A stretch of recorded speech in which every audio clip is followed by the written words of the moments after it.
দুর্নীতিমুক্ত উন্নয়নের নামে পদ্মার পারে গড়ে উঠেছিল ১১০ কোটি টাকার রক্ষাবাঁধ। সরকার বলেছিল এবার পদ্মাকে ঠেকানো যাবে চিরতরে। বাস্তবে সেই বাঁধই টেকেনি ১০ বছর। ২ দফা ধসে পড়ে বিলীন হয়েছে ঘরবাড়ি, দোকান, মানুষের স্বপ্ন, আর থেকে গেছে শুধু উন্নয়নের বলি।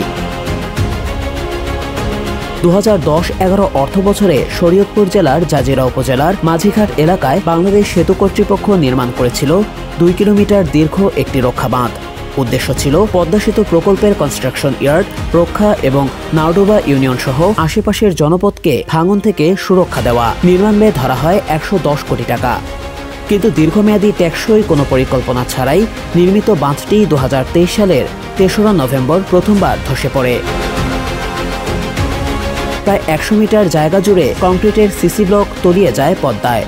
এরপর কেটে যায় ১.৫ বছর, কিন্তু বাঁধ সংস্কারে নেওয়া হয়নি কোনো কার্যকর উদ্যোগ। ফলে ২০২৫ সালের ৭ই জুলাই বিকেল ৪টার দিকে নতুন করে শুরু হয় ভাঙন। স্থানীয়দের চোখের সামনে মাত্র ২ ঘন্টায় পদ্মার গর্ভে বিলীন হয়ে যায় ৫টি বসতবাড়ি ও ৫টি ব্যবসা প্রতিষ্ঠান।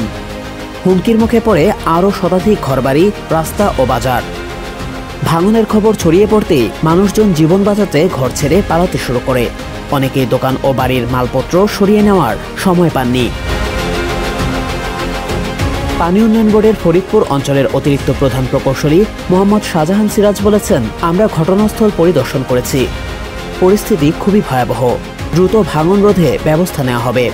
১০ বছরে দুবার ধসে পড়া ১১০ কোটির এই বাঁধ কেবল একটি প্রকৌশলগত ব্যর্থতা নয়, এটি এক গভীর রাজনৈতিক ব্যর্থতার প্রতিচ্ছবি, যেখানে উন্নয়নের নামে লুটপাট হয় আর প্রতিরক্ষার নামে নির্মাণ হয় ফাঁপা প্রতিশ্রুতি।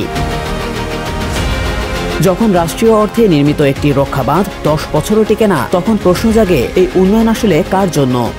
যারা নদীতে ঘর হারায় তাদের জন্য, নাকি যারা এই টাকার স্রোতে গড়ে তোলে ক্ষমতার প্রাসাদ তাদের জন্য?